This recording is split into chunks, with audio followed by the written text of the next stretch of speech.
इस वीडियो में न्यूटन के गति के नियम पर चर्चा होगी। तो देखिए न्यूटन के गति के नियम, न्यूटन्स लॉ ऑफ मोशन। सन 1686 में सर आइजक न्यूटन ने गति से संबंधित 3 नियमों का प्रतिपादन किया जिसे न्यूटन के गति के नियम कहते हैं। सन 1686 में सर आइजक न्यूटन ने गति से संबंधित 3 नियमों का प्रतिपादन किया जिसे उन्हीं के नाम पर न्यूटन के गति के नियम कहते हैं। तो देखिए कौन कौन से नियम है। पहला, गति का प्रथम नियम जिसे जड़त्व का नियम भी कहते हैं। गति का प्रथम नियम जिसे जड़त्व का नियम भी कहते हैं, first law of motion, law of inertia. दूसरा है गति का द्वितीय नियम, गति का द्वितीय नियम जिसे संवेग का नियम भी कहते हैं। गति का द्वितीय नियम जिसे संवेग का नियम भी कहते हैं, second law of motion, law of momentum. तीसरा है गति का तृतीय नियम जिसे क्रिया प्रतिक्रिया का नियम भी कहते हैं, third law of motion, law of action reaction. तो देखिए अब गति का प्रथम नियम क्या है। देखिए गति का प्रथम नियम, यदि कोई वस्तु विरामावस्था में है तो वह विरामावस्था में ही रहेगी, और यदि गति की अवस्था में है तो वह गति की अवस्था में ही रहेगी जब तक कि उस पर कोई बाह्य बल न लगाया जाए। यदि कोई वस्तु विरामावस्था में है तो वह सदैव विरामावस्था में ही रहेगी। यदि गति की अवस्था में है, एक समान गति की अवस्था में है, तो वह गति की अवस्था में ही रहेगी जब तक कि उस पर कोई बाह्य बल, बाहरी बल न लगाया जाए। कहने का अर्थ है, मान लीजिए कोई वस्तु है वो विरामावस्था में, तो सदैव विरामावस्था में ही रहेगी जब तक कि उस पर कोई बाह्य बल न लगाया जाए। और कोई वस्तु एक समान गति से सरल रेखा में गतिमान है तो वस्तु क्या करेगी, वह उसी सरल रेखा में गतिमान रहेगी जब तक कि उस पर कोई बाह्य बल न लगाया जाए। मान लेते हैं एक गेंद है, उसको जमीन पर लुढ़काया जाता है तो कुछ दूरी जाकर क्या होती है, रुक जाती है, और जमीन की जगह फांस पर लुढ़काया जाए, चिकने तल पर लुढ़काया जाए उसी वेग से, तो वह उसकी दूरी क्या हो जाएगी, बढ़ जाएगी। यदि कहने का अर्थ है घर्षण हम समाप्त कर रहे हैं, बाह्य बल को समाप्त कर रहे हैं, तो उसकी दूरी बढ़ जा रही है। और यदि घर्षण को समाप्त कर दिया जाए, हवा के प्रतिरोध को समाप्त कर दिया जाए, तो यह क्या करेगी, एक समान चाल से एक बार हम इसको लुढ़का दें या फेंक दें तो वह एक समान से चलती रहेगी जब तक कि उस पर कोई बाह्य बल, बाहरी बल न लगाया जाए। कहने का अर्थ है यही आपकी गति का प्रथम नियम है। अब देखिए इस नियम को जड़त्व का नियम भी कहते हैं, इस नियम को जड़त्व का नियम भी कहते हैं। अब देखिए जड़त्व होता क्या है, तब आपको समझ में आएगा जड़त्व का नियम इसे क्या कहते हैं। जड़त्व जिसे अंग्रेजी में इनर्शिया कहते हैं। जड़त्व किसी वस्तु का वह गुण है जिसके कारण वस्तु अपनी विराम की अवस्था अथवा गति की अवस्था में होने वाले परिवर्तन का विरोध करती है। जड़त्व किसी वस्तु का वह गुण है, वह प्रवृत्ति है जिसके कारण वस्तु अपनी विराम अथवा गति की अवस्था में होने वाले किसी भी परिवर्तन का क्या करती है, विरोध करती है। अब यदि कोई वस्तु अधिक बड़ी है तो उसका जड़त्व भी अधिक होगा, और यदि छोटा है तो उसका जड़त्व भी कम होगा। कहने का अर्थ है जड़त्व उस वस्तु के द्रव्यमान की माप होती है, जितनी उसमें मात्रा होगी, जितना द्रव्यमान होगा जड़त्व उतना अधिक होगा। अब देखिए जड़त्व के प्रकार। जड़त्व 3 प्रकार का होता है, विराम का जड़त्व, गति का जड़त्व और दिशा का जड़त्व। यदि कोई वस्तु विराम अवस्था में है तो विराम में ही रहना चाहेगी, तो उसे विराम का जड़त्व कहते हैं। यदि कोई वस्तु गति की अवस्था में है, गतिमान है, तो उसी अवस्था में रहना चाहेगी क्योंकि उसकी प्रवृत्ति है, उसका गुण है। और यदि कोई वस्तु किसी दिशा में जा रही है तो उसी दिशा में जाना चाहेगी, ये दिशा का जड़त्व। अब देखिए इनके उदाहरण, यानी गति के प्रथम नियम का उदाहरण देखिए। बस के अचानक चलने से उसमें बैठा यात्री पीछे की ओर गिर पड़ता है। यह क्यों गिर पड़ता है, जड़त्व के कारण, गति के प्रथम नियम के कारण, जड़त्व के कारण। बस के अचानक चलने से उसमें बैठा यात्री पीछे की ओर गिर पड़ता है। बस अचानक चलती है और उसका जो निचले वाला सिरा है वह चल पड़ता है, लेकिन ऊपरी सिरा क्या करता है, वह जड़त्व के कारण उसी अवस्था में रहना चाहता है, इसी नाते वह पीछे की ओर गिर पड़ता है। दूसरा देखिए, चलती बस के अचानक रुकने से उसमें बैठा यात्री आगे की ओर गिर पड़ता है। ये देखिए विराम के जड़त्व के कारण हो रहा है, ये क्यों हो रहा है, गति के जड़त्व के कारण हो रहा है।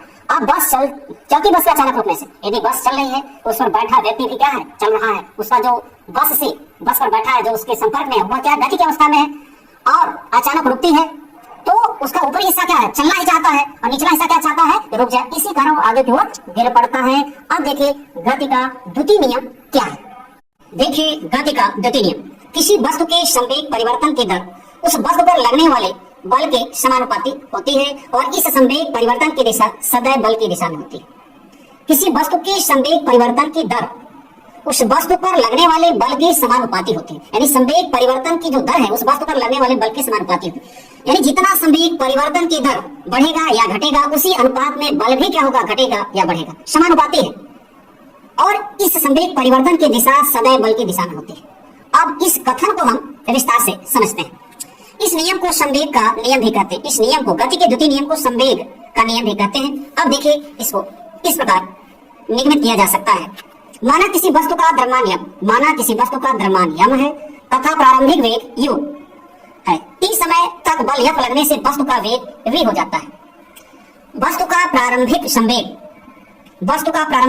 संवेग बराबर होता है द्रव्यमान गुणे वेग। तो द्रव्यमान यम है, प्रारंभिक वेग u है, प्रारंभिक संवेग निकालना है, यम u हो जाएगा। t समय बाद संवेग तो द्रव्यमान तो वही है, वेग v हो रहा है। संवेग परिवर्तन P2 माइनस P1 यम v माइनस यम u। अब यहां से हम यम को कॉमन ले लेते हैं, यम कॉमन v माइनस u। संवेग परिवर्तन की दर अर्थात इस संवेग परिवर्तन में t का भाग दे देंगे, तो यम v minus u upon t, ये हो गया संवेग परिवर्तन की दर।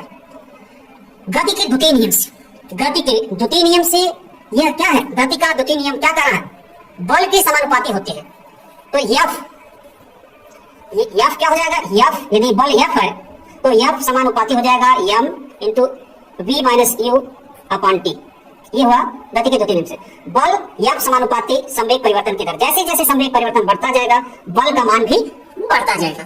अब समानुपाती का चिन्ह यदि हम हटाते हैं तो लिख देंगे F बराबर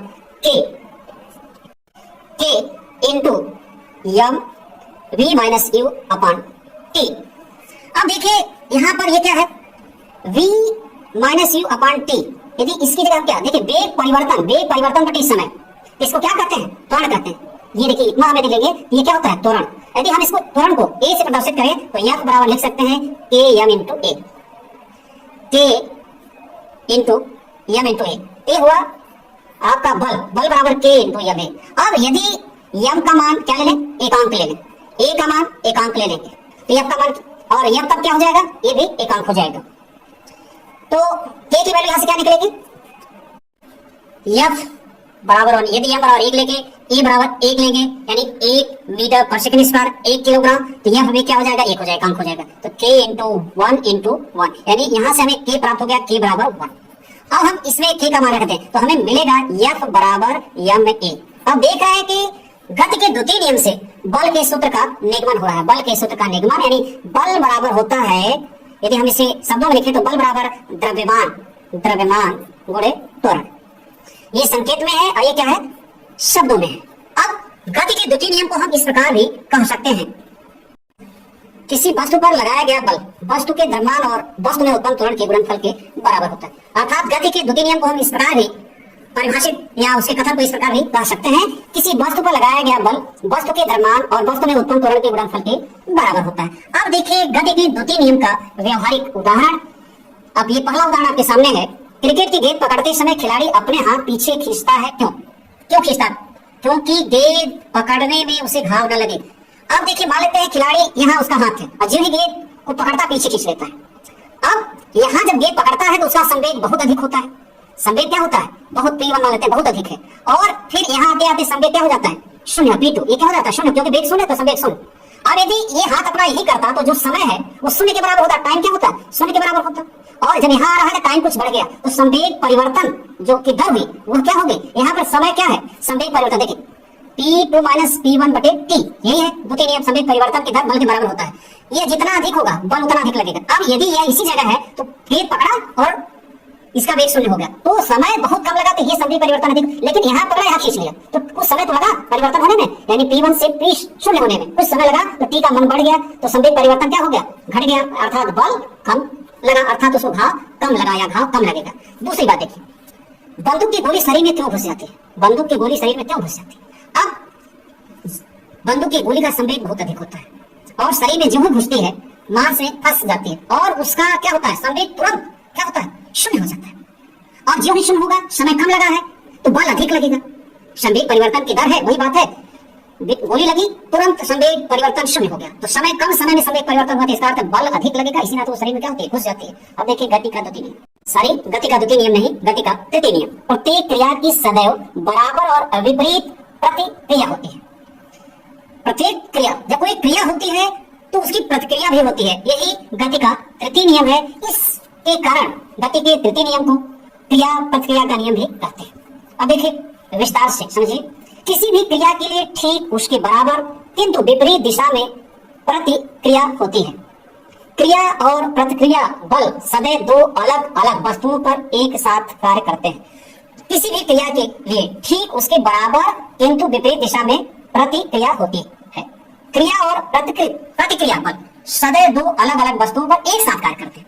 यानी हम यदि किसी को एक पटाखा मारेंगे तो उसको तो घाव लगेगा ही, हमारे हाथ में भी घाव लगेगा, क्योंकि क्रिया हुई तो उसकी प्रतिक्रिया भी होगी। तो क्रिया और प्रतिक्रिया सदैव अलग अलग वस्तुओं पर। हमने उसके मान लीजिए पीठ पर मारा एक पटाखा या गाल पर मारा, तो गाल भी हमारे हाथ पर क्या करेगा, प्रतिक्रिया करेगा, तो उसकी गाल पर भी घाव लगेगा, हमारे हाथ में भी घाव लगेगा। तो किसी क्रिया की सदैव बराबर तथा विपरीत दिशा में प्रतिक्रिया होती है। क्रिया प्रतिक्रिया सदैव अलग अलग वस्तुओं पर कार्य करती है। अब देखिए क्रिया प्रतिक्रिया या गति के तृतीय नियम के व्यवहारिक उदाहरण। पहला है गोली छूटने पर बंदूक पीछे की ओर गति करती है। जब गोली छूटती है तो बंदूक पीछे की ओर गति करती है। भाई गोली जब आगे जाएगी तब प्रतिक्रिया स्वरूप बंदूक पीछे की ओर गति करेगी ही। ये क्यों है? क्रिया प्रतिक्रिया के नियम के कारण। नाव से उतरते समय नाव पानी में पीछे की ओर भागती है।